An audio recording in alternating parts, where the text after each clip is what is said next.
तैयार रहिए। स्टार्ट।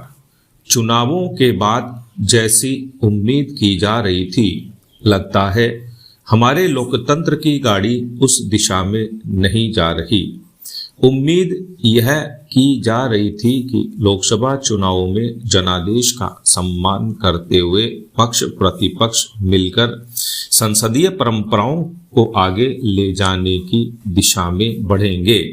लेकिन राष्ट्रपति के अभिभाषण पर धन्यवाद प्रस्ताव पर चर्चा के दौरान सोमवार को लोकसभा में जो कुछ हुआ, उससे तो लगता है कि संसद में पक्ष प्रतिपक्ष में टकराव के नए दरवाजे खुल रहे हैं। धन्यवाद प्रस्ताव पर प्रतिपक्ष के नेता के तौर पर पहली बार बोलते हुए राहुल गांधी ने कुछ ऐसे मुद्दे उठाए जिनसे बचा जा सकता था। 20 साल से सांसद के रूप में सदन का हिस्सा बन रहे राहुल गांधी ने स्पीकर ओम बिरला तक को कटघरे में खड़ा करने का प्रयास किया। भगवान शिव की तस्वीर दिखाकर उन्होंने मामले को दूसरी दिशा में मोड़ने की कोशिश भी की। सवाल यह उठता है कि राजनीतिक मुद्दों को बीच में लाने के बजाय क्या यह उचित नहीं था कि राहुल गांधी धन्यवाद प्रस्ताव के केंद्र में ही अपनी बात रखते। वैसे भी राजनीतिक मुद्दों पर बोलने के लिए राहुल के पास भी पूरे 5 साल का समय है। ये बात सही है कि राहुल के भाषण को लेकर राजनीतिक दल अपने अपने तरीके से अलग अलग निहितार्थ निकालेंगे। इस मुद्दे पर आने वाले दिनों में राजनीति भी गरमाएगी। लेकिन क्या यह राजनीति इस समय प्रासंगिक मानी जा सकती है? यह भी तब जब बीते 6 महीने से देश राजनीति के दांव पेच ही देखता आ रहा है। इन दांव पेचों को देख परख कर ही सभी दलों को जनादेश मिला है। जनादेश एनडीए के सत्ता में और इंडिया गठबंधन के विपक्ष में बैठने के लिए है। विपक्ष को पूरा अधिकार है कि वह मुद्दों के आधार पर सत्ता पक्ष को सदन से लेकर सड़क तक घेरे, जनता की आवाज को तरीके से उठाए भी। आज भाजपा सत्ता में है और कांग्रेस विपक्ष में। लंबे समय तक कांग्रेस सत्ता में रही और भाजपा विपक्ष में। हर दल को अपनी जिम्मेदारी का एहसास होना चाहिए। संवैधानिक पदों पर बैठे लोगों के बारे में टिप्पणी करते समय सतर्कता बरतने की जरूरत है। लोकतंत्र में सरकारें आती हैं जाती हैं, लेकिन संसदीय परंपराएं और मर्यादा अक्षुण्ण रहती हैं। हम इसलिए सबसे बड़े लोकतांत्रिक देश हैं क्योंकि हमने लोकतांत्रिक परंपराओं को साल दर साल संपन्न किया है। चुनाव में कोई भी जीता हारा सत्ता हस्तांतरण आसानी से हुआ। दुनिया के मुकाबले हमारा लोकतंत्र जीवंत भी है और पारदर्शी भी। उम्मीद है कि सभी पक्ष लोकतंत्र को और मजबूत बनाने में भागीदार बनेंगे। पैरा। कुछ दिन पहले तमिलनाडु के कल्लाकुरुची जिले के करुणापुरम गांव में हुई जहरीली शराब दुखांतिका में अब तक 60 से अधिक लोगों की मृत्यु हो चुकी है और कई लोग अब भी गंभीर रूप से अस्पताल में जिंदगी और मौत के बीच संघर्ष कर रहे हैं।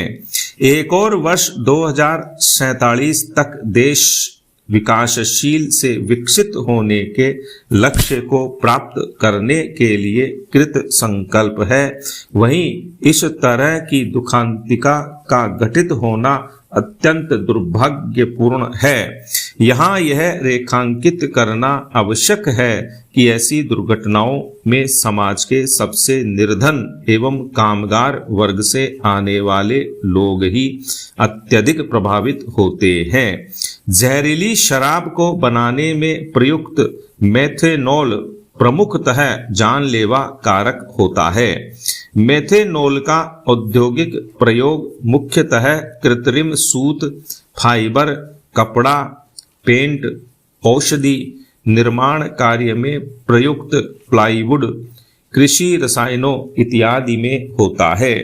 यह कहना अतिशयोक्ति नहीं होगा कि मेथेनॉल हमारे दैनिक जीवन में काम आने वाले रसायनों में से एक प्रमुख रासायनिक पदार्थ है, पर इसका प्रयोग सस्ती कच्ची शराब में होने पर यह अत्यंत घातक सिद्ध हो सकता है।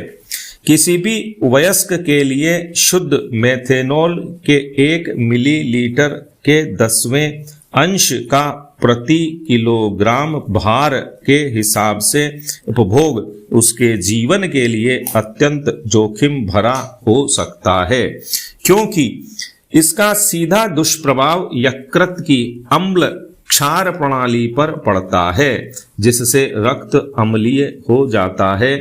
रक्त के अत्यंत अम्लीय होने पर यह श्वसन तंत्र को प्रभावित करता है। चिकित्सकीय भाषा में इसे रक्ताम्लता या एसिडीमिया के रूप में जाना जाता है।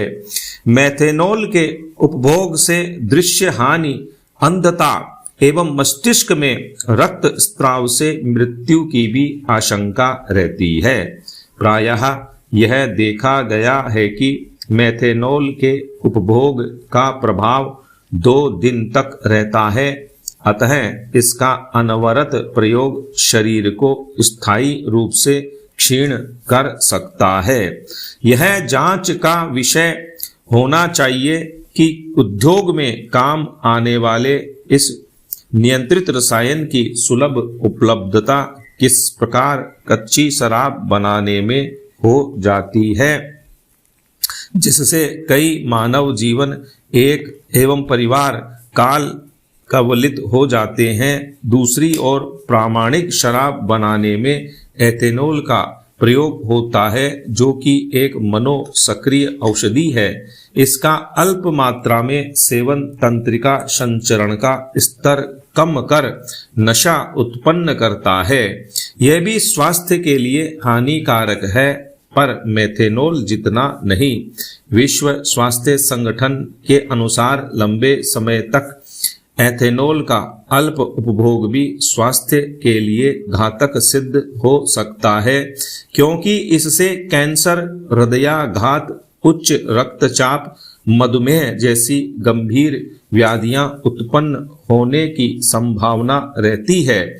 चूंकि प्रामाणिक शराब अवैध रूप से विक्रय की जाने वाली कच्ची शराब की तुलना में महंगी रहती है, इसलिए निचले तबके के लोग या दिहाड़ी मजदूर वर्ग अक्सर कच्ची शराब की तरफ आकर्षित होता है और उन्हें ही इस त्रासदी का शिकार बनना पड़ता है।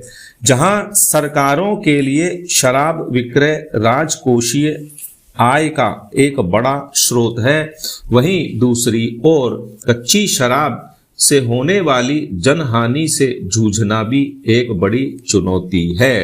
एक तरफ जहां शराबबंदी से सरकारों को राजकोषीय घाटा झेलना पड़ता है, वहीं दूसरी ओर तमिलनाडु में हुई शराब दुखांतिका जैसी त्रासदी के फलस्वरूप होने वाले जनसांख्यिकीय नुकसान का आकलन भी अब आवश्यक हो गया है। स्टॉप।